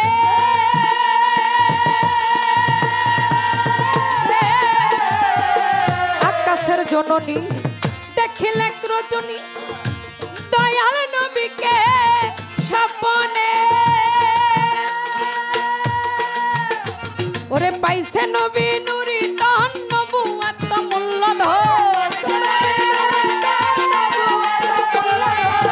পাইছে নবী নুরি তহন নবুয়াত মূল্যধন দিয়াছে মাওলা পাকিস্তাতে শাহে মদিনা উম্মতের দিওয়ানা প্রকাশিল ধরাতে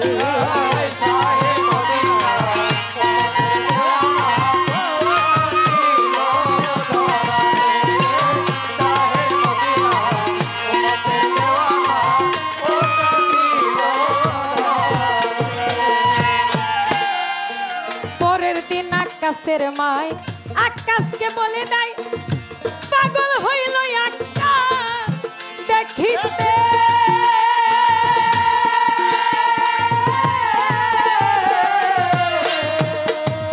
পরের দিন আকাশের মায় আকাশকে বলে দেয় পাগল হইল আকাশ দেখিতে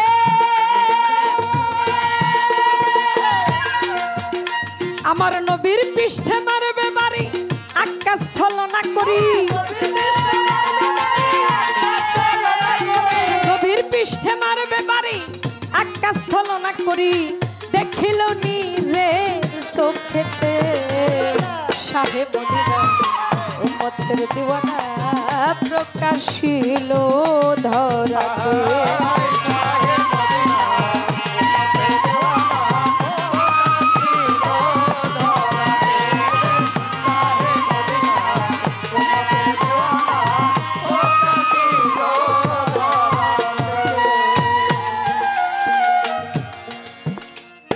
গানের মধ্যে পাওয়া গেল পরের দিন আকাশের মায়া আকাশকে বলে দেয়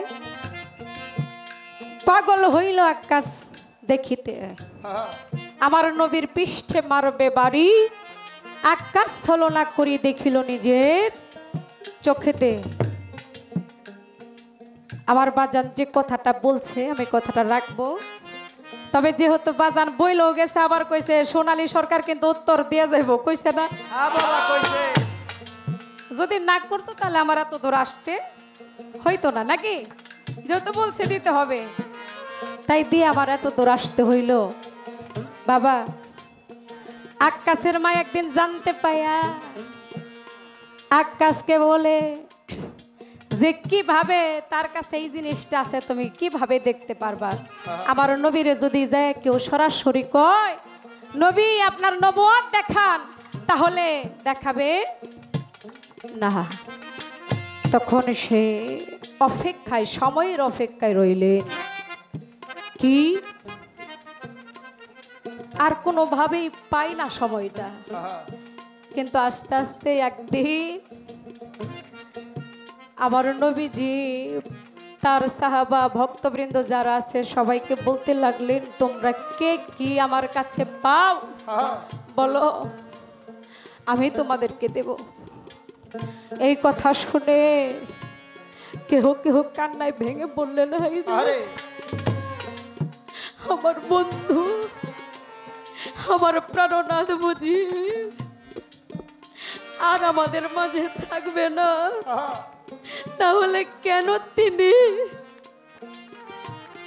আমাদেরকে দিতে চান কেন তিনি ঋণ পরিশোধ করতে চান মনে হয় বেশি দিন এই আয়সা যার মুখটা দেখে মনের মধ্যে আনন্দ জাগে তাপিত হৃদয় শীতল হয়ে যায় বাবা ওই হৃদয় বুঝি ওই মুখ খানার দেখবো না যারা খাঁটি ভক্ত আমার নবীকে যারা ভালোবাসে আমার নবীকে যারা সহবত করে মোহাম্মত করে সেদিন তারা সবাই প্রত্যেকে এক ফোঁটা করে চোখের পানি ফেলাইছে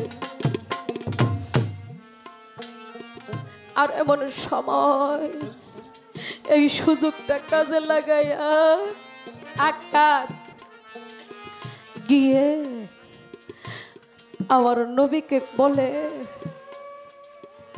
আপনার কাছে আপনি আমার কাছে ঋণী আছেন।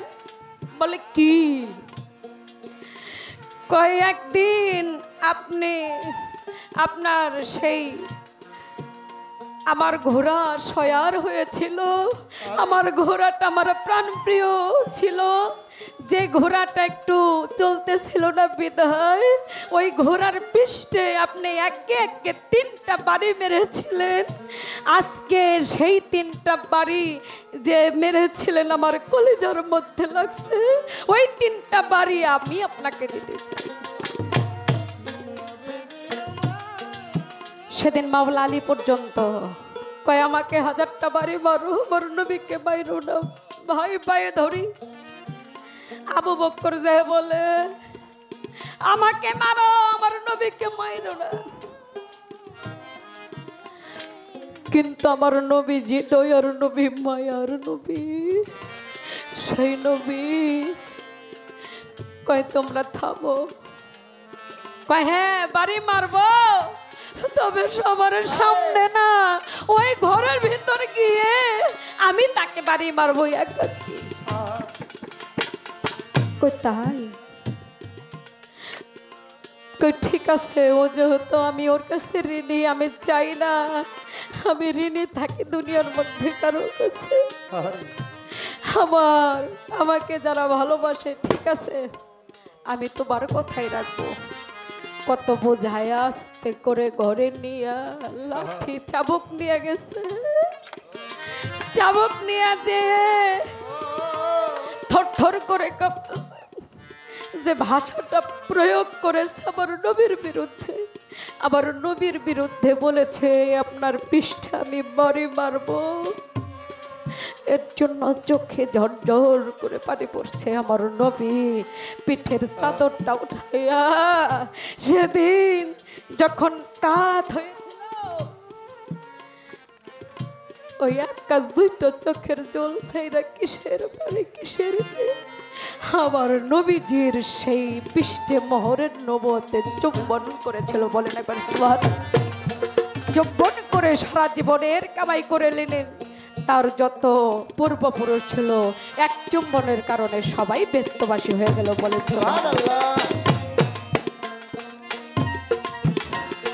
পরের দিন আকাশের মায় আকাশকে বলে নাই পাগল হইল আকাশ দেখিতে।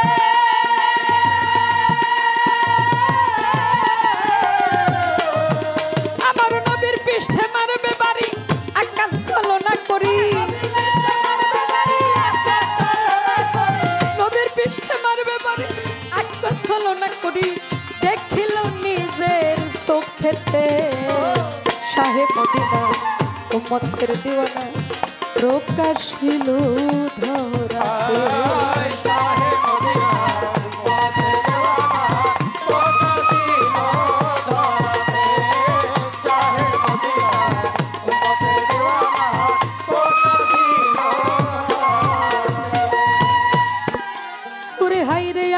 ভাগ্যবান ও ভাগায় আমি হাসতাম দিল ভরাইল খেলাতে।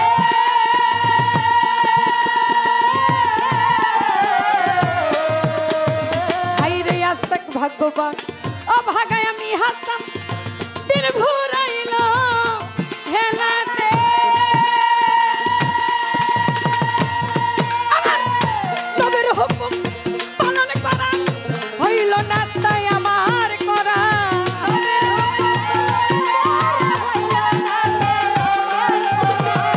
নবীর হুকুম পালন হইল না তাই আমার করা। কি হবে খেদাতে শাহে মদিনা উম্মতের দিওয়ানা প্রকাশিল ধরাতে।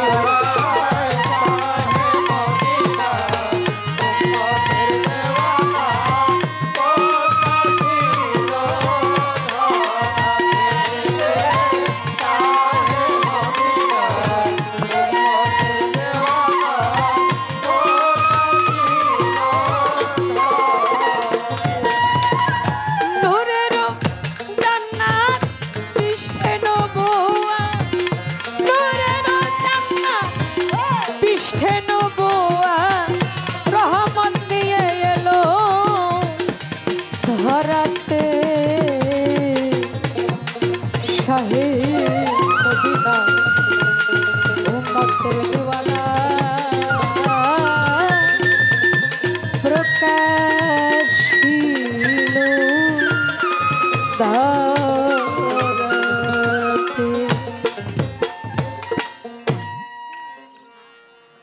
যাকে বলা হয় শেরে খোদা আমরা মানি। দেখা যায় যাকে দেখলে বাঘ সিংহ সবাই ভয়ে পালাইতো পালাইতো না বাবা। মাওলা আলী,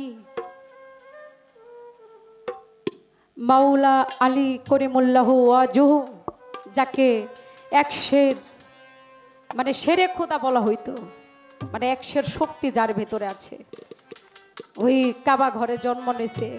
অনেক হিস্টোরি আমরা জানি, আমরা শুনেছি। কে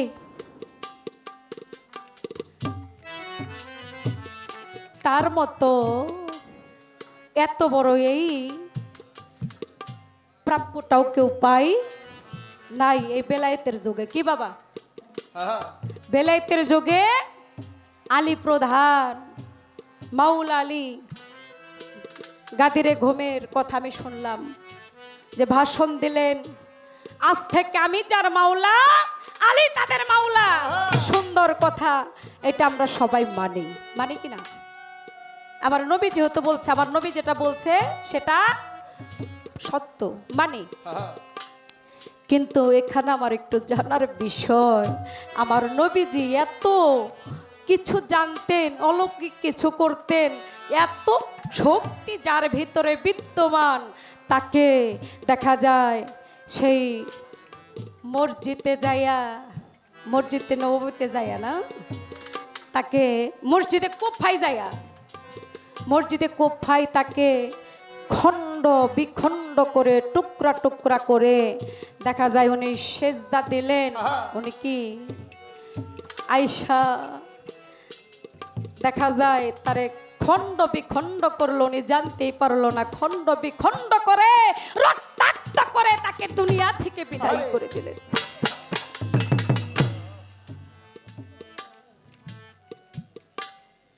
দেখা যায় সরার কাজী আইনাল হক, আমি নিজেই খোদা, নিজে যখন কয় আমি নিজেই খোদা, কই আপনি কি কোন এগুলা? আশেপাশে যারা থাকে কয় আমি যদি একটা ছুরি দিয়ে দিছে তাদের কাছে, যে আমি যদি আবার কই এই ছুরি আমার গর্দান নিয়ে নিবা, যে আমি যদি কই আমি নিজেই খোদাই, কথা বললে তো সেরে কি? তখন তারা ছুরি চালায়, ছুরির মতো ছুরি আইসা পরে, গর্দান আসে না।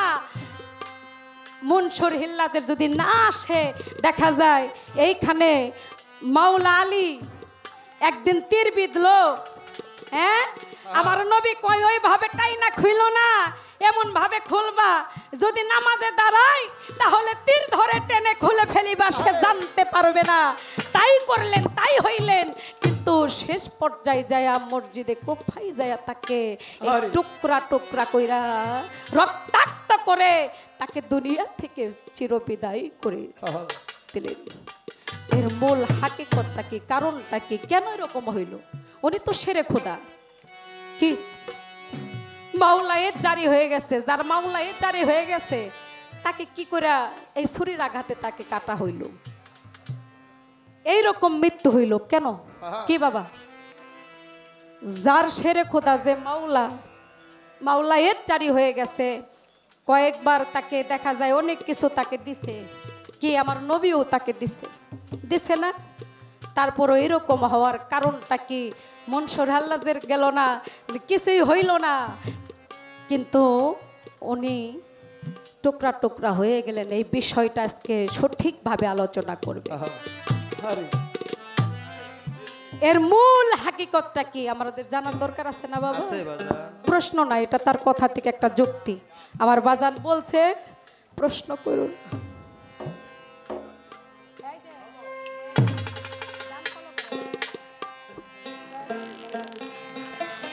বাবা, এই যে আমার আসলে আত্মার একটা মানুষ, শুধু তার বাড়িতে গান গাই এমনও না, আশেপাশেও যদি গানে আসি, বাজানে ফোন দিই, বাজানে একবার আসেন দেখি, বা আমরা আইসা যদিও না যাই, বাড়িতে আইসা দেখা করে যাই, যাই না বাবা? হ্যাঁ বাবা, এটা একটা তার মহব্বতের একটা টান। কিন্তু দেখবেন একদিন আসবে, এমন দিন আসবে এই বান্ধব আমাদের সামনে থাকবে না, টগরালি বাজান কয় মা কি মনে আছোস ফোন করে খবর নেই আমার বাজানো ফোন করে খবর নেই মা ভালো আছোস আছে দুনিয়ার মধ্যে তাই কয় মা ভালো আছোস তার সাথে কি কোনো আবার অন্য সম্পর্ক তাকে আমি টাকা দেই কিন্তু ভালোবাসে এরকম যেমন ওনাকেও ভালোবাসে আমাকেও ওনাকে বোনের খাতিরে বলে আমাকে মেয়ে বলে ডাকে ভালোবাসা এমন একটা জিনিস আর আমার দয়ার নবী মায়ার নবী যে মক্কায় জন্ম নিছে ওই মক্কার মানুষ আমার নবীকে মক্কায় থাকতে দেয় নাই যাকে দিয়ে আল্লাহ বড় একটা ঘটনা ঘটাইছে যে এই দুনিয়ার মানুষ এতিমের মর্ম কি বুঝতে পারবো না তার প্রাণপ্রিয় বন্ধুকে দিয়া এতিম বানাইয়া আমার নবীজি যখন মাতৃগর্ভে ছিলেন মাতৃগর্ভে থাকাকালী আমার আল্লাহ পাক আমার নবীজির পিতাকে উঠাইয়া নিলেন আমার মায়া মেনা গর্ভের সন্তান নিয়া পিতার জানাজা সেদিন করেছিল এই দুনিয়ার মধ্যে সবচেয়ে ভারী বোঝা কি বাবা জানে যদি কোনো পিতা মাতার আগে কোনো সন্তান চলে যায় এর চাইতে ভারী বোঝার নাই রে এই বোঝাটা আমার বাজানো জানে আনসার আলী মাতবরও জানে টগর আলী সে দরদিও জানে কারণ তাদের কলিজার ধন তারা হারাইয়া বারবার বলতেছে খালি বিচ্ছেদ গো বিচ্ছেদ গো এই বিচ্ছেদ ওই বিচ্ছেদ না রে বাবা যার ভেতরে ছেদ হয়ে গেছে টুকরো টুকরো হয়ে গেছে তারাই বুঝে বিচ্ছেদে কি যেতে আমার মা ফাতেমা যখন ছোট ছিল আমার নবী আপনারা জানেন অনেক সময় পলাতক ভাবেও তাকে চলতে হয়েছে রাস্তা অনেক সময় মতো নামাজও পড়তে পারে নাই একদিন কাবা ঘরে যায়া সেজদা দিছে আর এই সেজদা দেওয়াতে আবু জাহেলের লোক ঈশা উষ্টির যত নারী ভরি ছিল সমস্ত নারী ভরি পৃষ্ঠের মধ্যে দিয়ে দিছে আমার মা ফাতেমা দুইটা চোখের পানি জড়াইয়া দূরে থেকে বলে মাওলা রে যাকে তুমি এত ভালোবাসো তাকে আজকে কি কঠিন পরীক্ষার মধ্যে ফেলেছো যে পরীক্ষায় উত্তীর্ণ হইতে পারবে কিনা যাইয়া দুই হাত দিয়া ওঠায় সেই দয়ার নবী মায়ার নবী কোথায় রইল একবার যদি দেখা দিত স্বপ্নেই সবার জীবন ধন্য হইত হাই রে দয়ার নবী মায়ার নবী আমার দয়ার নবী মায়ার নবী কোথায় রইলে লুকাইয়া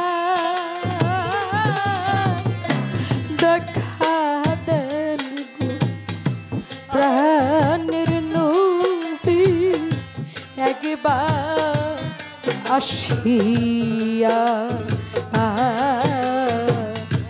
দেখা দেন দয়ার নবী স্বপ্নে আসিয়া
কেমনে থাকি সহিয়া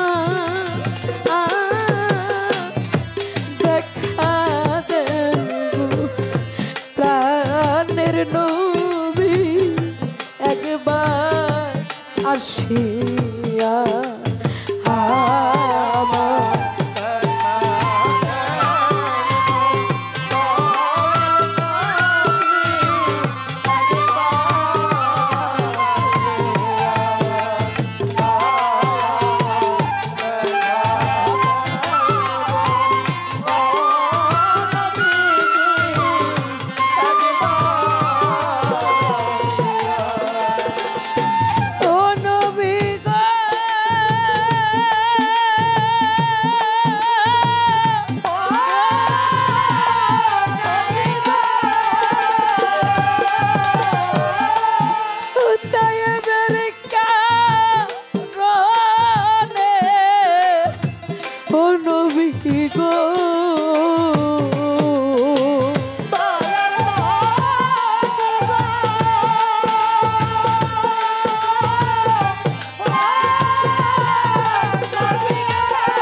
কাফেরেরা পাথর মারে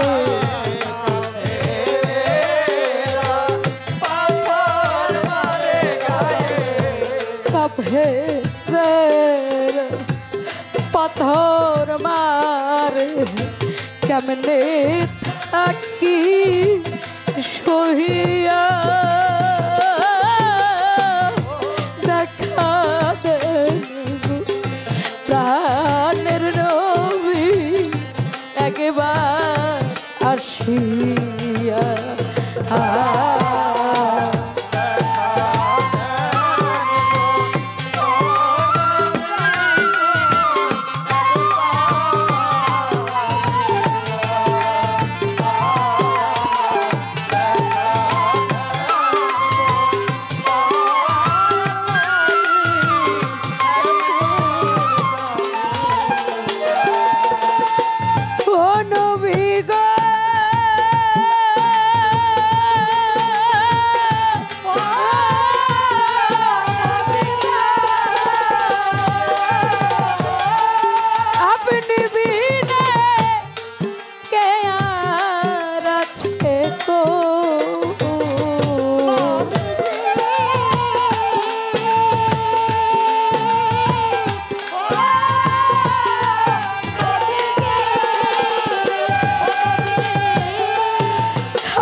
সাজানের দেখা দিও তুমি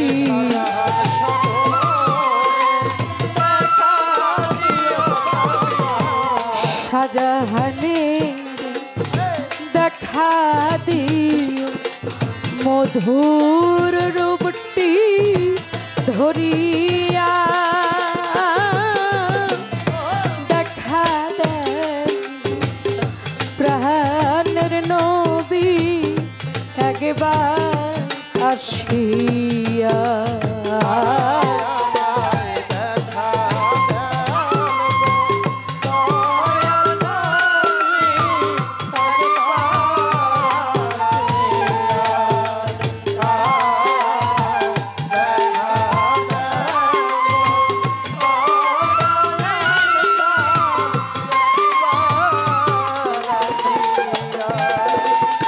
ও নবী গো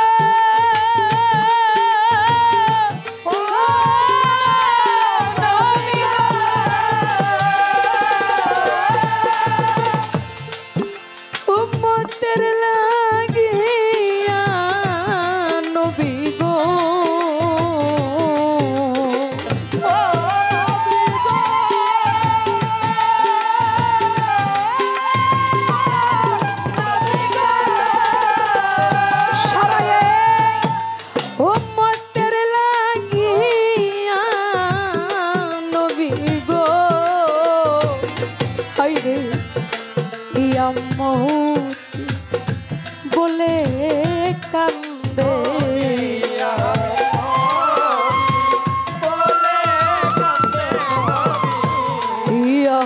মতি বলে কান্দে মোদি নাতে শুইয়া দেখা দেন প্রাণের নবী একবার আসিয়া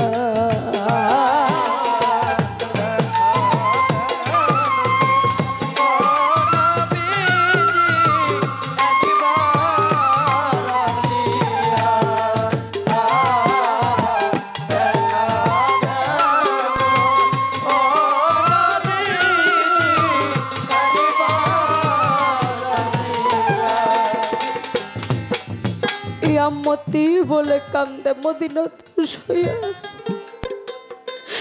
আমার নবী এতটাই আপনাদের আমাদের জন্য পাগল ছিল, এই পাগলের জন্য আমার নবীজি যখন চির নিদ্রায় যায়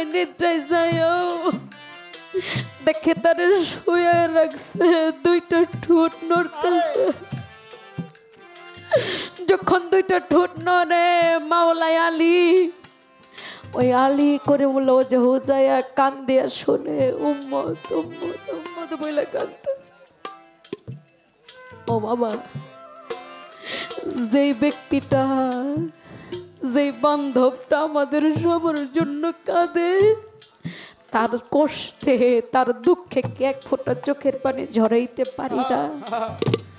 এক তরিকার ভাই আর এক তরিকার ভাইকে বুকে জড়ে ধরতে পারি না তার মহব্বতে। যেই ব্যক্তিটা সারা জীবনে কাছে ওই পরম বন্ধুর বাসরে চলে গেছে, ওই যাওয়ার পরও ছোঁয়া রাখছে, ওই ভেতর থেকে ঠোঁট নড়তেছে বলে উম্মত বইলা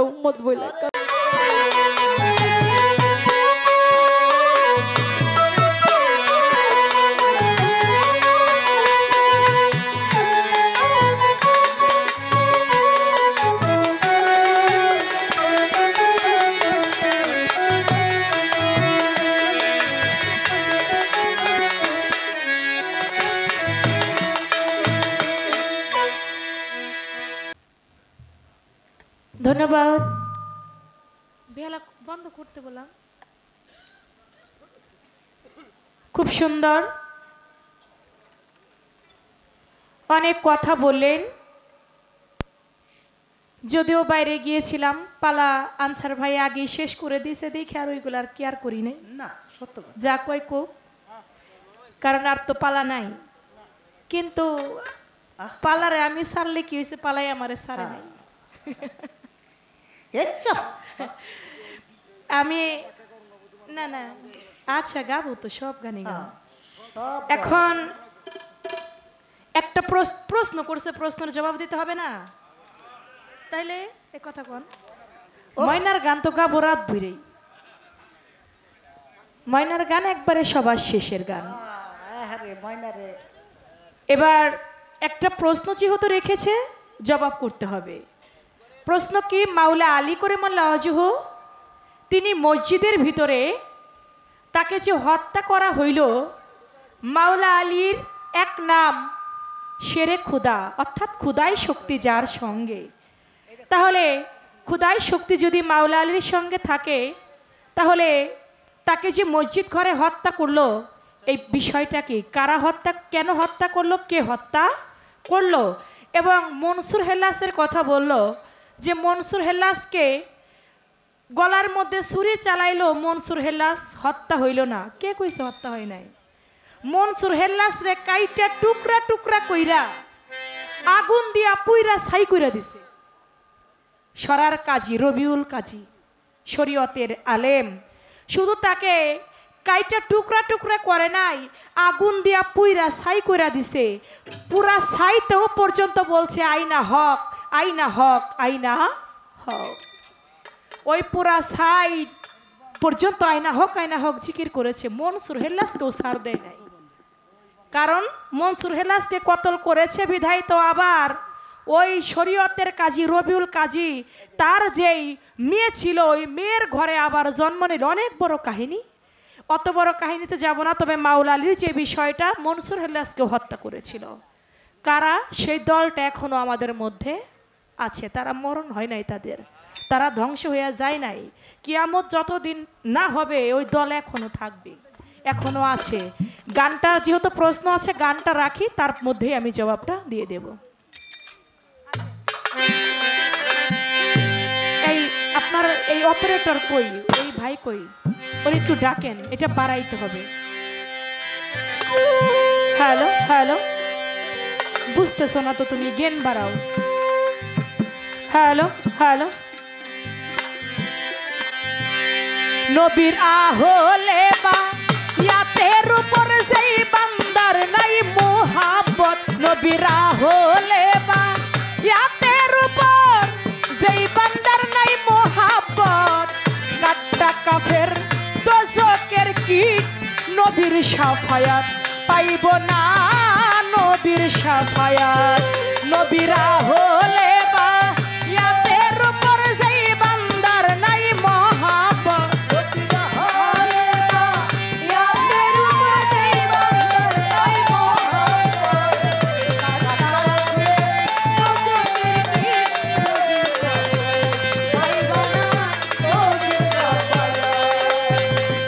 একটা লোক নামাজ পড়তে পড়তেও যদি বাবা দেহ করে ফানা, আয়া পঞ্চতনের উপরে যেইজন মহাব্বত রাখে না,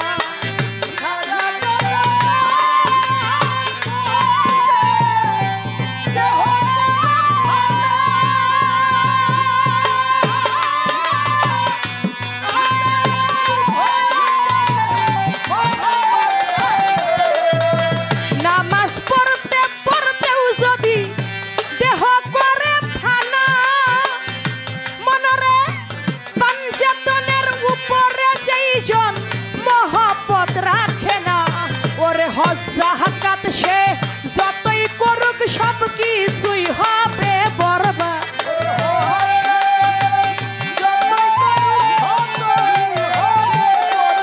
ওরে হজ জাকাত সে যতই করুক সব কিছু হবে বরবাদ। কাট্টা কাফের দোজখের কীট, নবীর শাফায়াত পাইব না, নবীর শাফায়াত। নবীর আহলে বা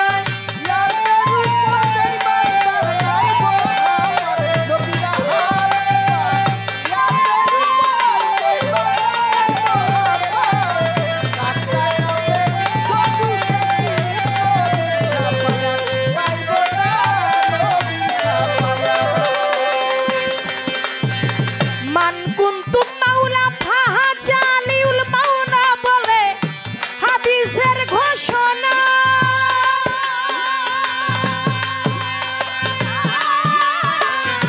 ফাহাজা আলিউল মাওলা হাদিসের বর্ণনা।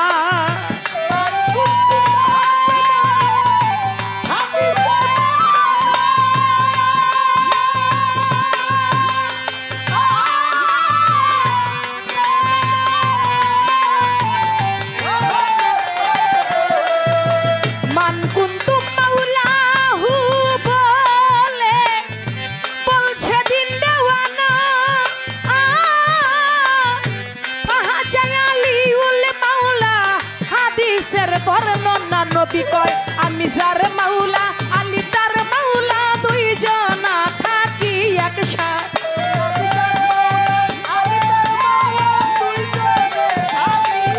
নবী কয় আমি যার মাওলা, আলী তার মাওলা, দুইজনা থাকি একসাথে। কাট্টা কাফের দোজখের কীট, নবীর শাফায়াত পাইব না, নবীর শাফায়াত। নবীর আহলে বা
কি নবীর সাফায়াত পাইব না নবীর সাফায়াত নবীরা হলে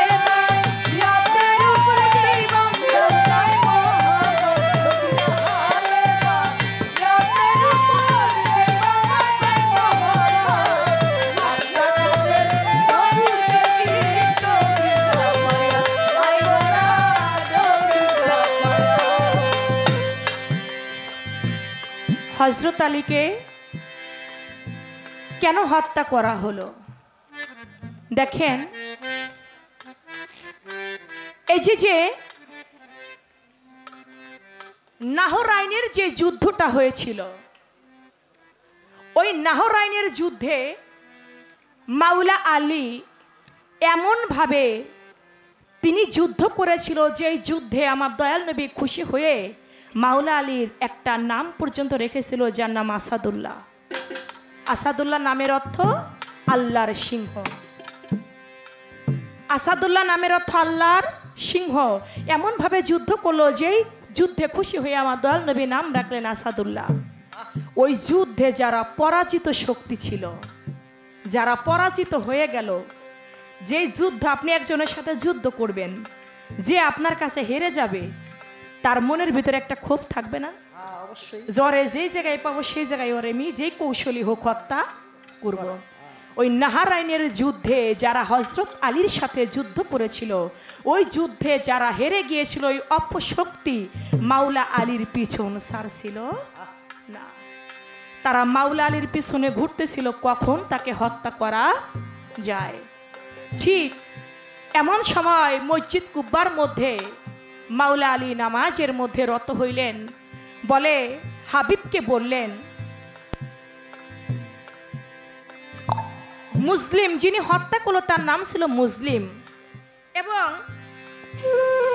তিনি বলতে লাগলেন সাবিব, সাবিবকে বলতে লাগলো, সাবিব, মাওলা আলী মসজিদের ঘরে নামাজ পড়তে যাবে, মাওলা আলীর সঙ্গে কোনো লোক যায় না, ফজরের টাইমে মাওলা আলী একা থাকে, সাবিব তুমি আর আমি যাব। মুসলিম আর কে সাবিব, এই দুইজনে গেল। এই দুইজনে গিয়ে মাওলা আলী সেজদায় পড়েছে, আর ওই দিকে গিয়ে মাওলা আলীর গর্দানের মধ্যে কোপ মেরেছে। কোপ মারার পরও কিন্তু মাওলা আলী মারা যায় নাই। দলিল প্রমাণ করে 2 দিন পর্যন্ত, কোন কোন দলিল বলে 2 দিন জীবিত ছিল, কোন কোন দলিল বলে 3 দিন পর্যন্ত তিনি জীবিত ছিল। শুধু তাই নয়, যখন কতল করে রেখে দিল, দৌড়ে তারা তো পালাই চলে গেল, মুসলিম এবং সাবিব চলে গেল দৌড়াইয়া।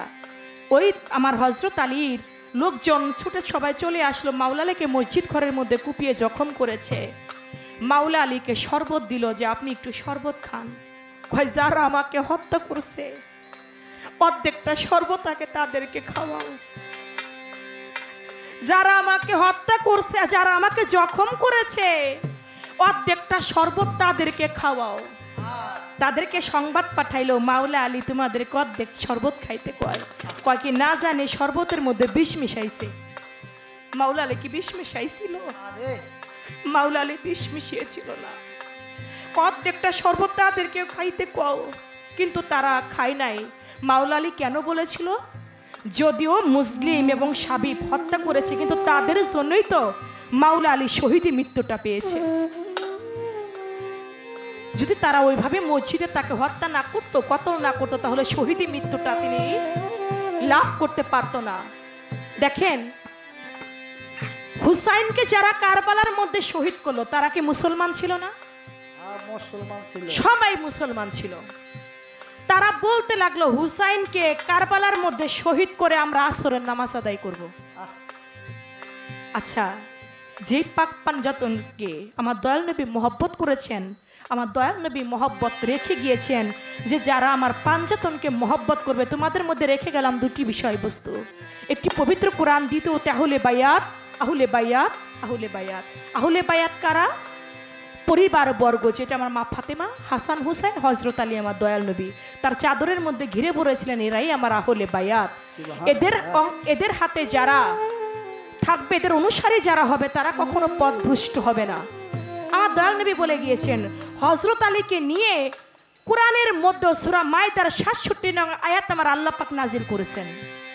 তারপরেও তারা আমার হুসাইনকে শহীদ করলো, আমার হাসানকে শহীদ করলো, হযরত আলীকে শহীদ করলো, মা ফাতেমাকেও তো শহীদ করেছে।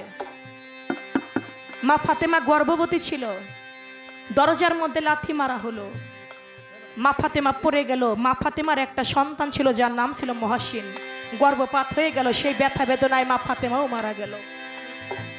পাক পাঞ্জাতনের সবাই শহীদি মৃত্যু। বাবা কি বলবো, একদিন জিবরাইল আলাইহিস সালাম আসলেন বেহেশত থেকে 5 টুকরা কাপনের কাপড় নিয়ে।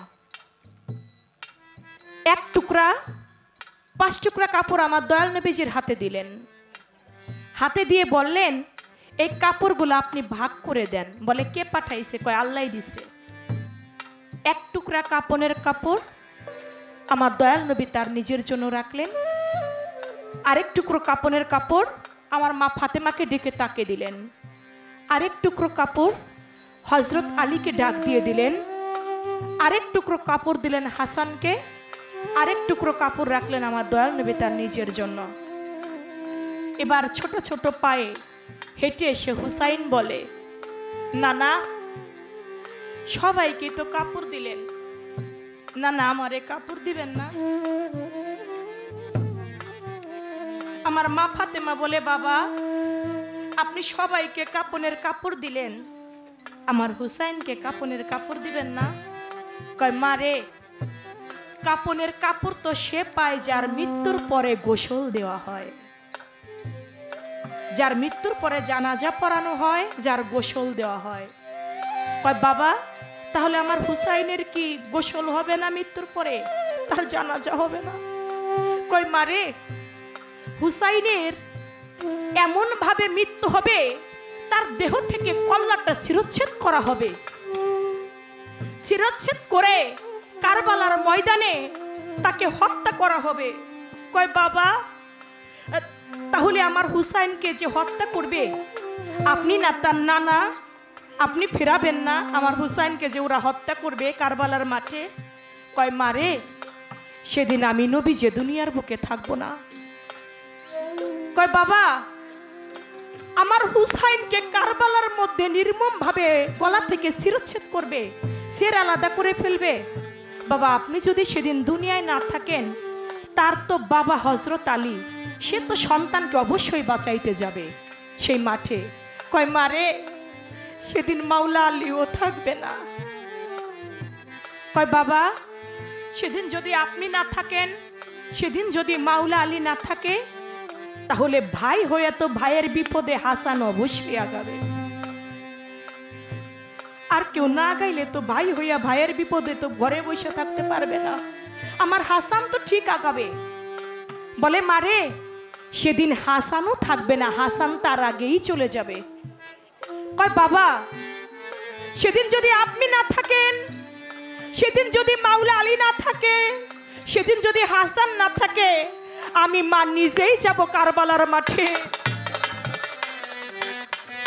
আমি মা নিজে গিয়ে সেই কারবালার মাঠে গিয়ে আমি আমার হুসাইনকে, আমার বুকের ধনকে আমি মা আমি আঁকড়ে ধরে রাখবো, আমার হুসাইনকে আমি হত্যা করতে দেব না। প্রশ্নের জবাবটা দিয়ে আমি করব, যেহেতু এখানে মিডিয়া আছে জবাব আমাকে দিতে হবে। বললেন আমি মা ফাতেমা আমি চলে যাব আমার হুসাইনকে বাঁচাইতে। আমার দয়াল নবী বলে, ফাতেমা রে মা সেদিন তুমিও থাকবা না, আমার মৃত্যুর আমার উফাতের 6 মাস পরে তুমিও চলে যাবা। কয় বাবা সেদিন যদি আপনি না থাকেন, তার বাবা না থাকে, ভাই না থাকে, আমি না থাকি, তাহলে আমার হুসাইনকে বাঁচানোর কেউ থাকবে না। কয় না মা সেদিন কেউ থাকবে না। বলে তাহলে আমার হুসাইনের জন্য কাঁদবে কারা? আমার হুসাইনের জন্য কি কান্না করার মতো একটা মানুষ থাকবে না? কয় মা আমি দোয়া করি, তুমি আমিন বলো। পৃথিবীতে এমন একটা কম সৃষ্টি হবে, ওই কমটা কিয়ামতের আগ পর্যন্ত হাই হাসান হাই হুসাইন বলে কাঁদবে। 10ই মুহররম দেখা যায় হাই হাসান হাই হুসেন বলে হাজার হাজার মানুষ রাস্তার মধ্যে নেমে যায়, যায় না বাবা? 10ই মহরম আসলে হুসাইনের প্রেমিকরা ঘরে থাকে না, পাঞ্জাতনের প্রেমিকরা ঘরে থাকে না। বলে মা তারা কাঁদবে, তারা কিয়ামতের আগ পর্যন্ত হাই হাসান হাই হুসাইন বলে কাঁদবে। এবার হুসাইন বলে, নানা যারা আমি হুসাইন আমার জন্য কাঁদবে আপনি তাদেরকে কি পুরস্কার দিবেন? বলে আমি নবী সেদিন আরশের ছায়া তলে তাদেরকে রাখবো। বাবার কাছে গিয়ে বলে, বাবা আপনি তাদেরকে কি পুরস্কার দিবেন? বলে আমি তাদেরকে কাউসারের পানি পান করাবো। হাসানকে বলল, ভাই তুমি কি করবা? বলে হাসরের আমি হব যুবকদের সর্দার, তাদেরকে বেহেশতের মধ্যে না নিয়ে আমি বেহেশতের মধ্যে যাব না। আমার মা ফাতেমাকে বলে, মা তুমি তাদের জন্য কি করবে? বলে আমি বেহেশতের চাবি আমি মা ফাতেমার হাতে, তাদেরকে বেহেশতের মধ্যে না দিয়ে আমি মা ফাতেমাও বেহেশতের মধ্যে যাব না। এই যে যারা হুসাইনকে হাসানকে এই যে আমার হযরত আলীকে ওইভাবে হত্যা করেছে বিধায় তো তারা শহীদি মৃত্যুবরণ করেছে। এই পাক পাঞ্জাতনের যে বিষয়টা আমার মাওলা আলীর বিষয়টা মুসলিম হত্যা করলো, হত্যা করে আমার হযরত আলীকে শহীদি মৃত্যু দান করলো, যার জন্য মাওলা আলী তাদেরকে শরবত পর্যন্ত পান করাইতে চেয়েছিল। বিষয়টা আমি সেই কারবালার যে বিষয়টা আমি সেটা বলা কওয়ার নবীর আহলে বা ইয়াতের উপর সেই বান্দার নাই মহাব্বত, নবীর আহলে বা ইয়াতের উপর সেই বান্দার নাই মহাব্বত, কাটটা কাফের দোজকের কীট নবীর শাফায়াত পাইব না, নবীর শাফায়াত। নবীর আহলে বা ইয়াতের উপর যেই বান্দার নাই মহাব্বত, নবীর আহলে বা ইয়াতের উপর যেই বান্দার নাই মহাব্বত, কাটটা কাফের দোজকের কীট নবীর শাফায়াত পাইব না, নবীর শাফায়াত পাইব না।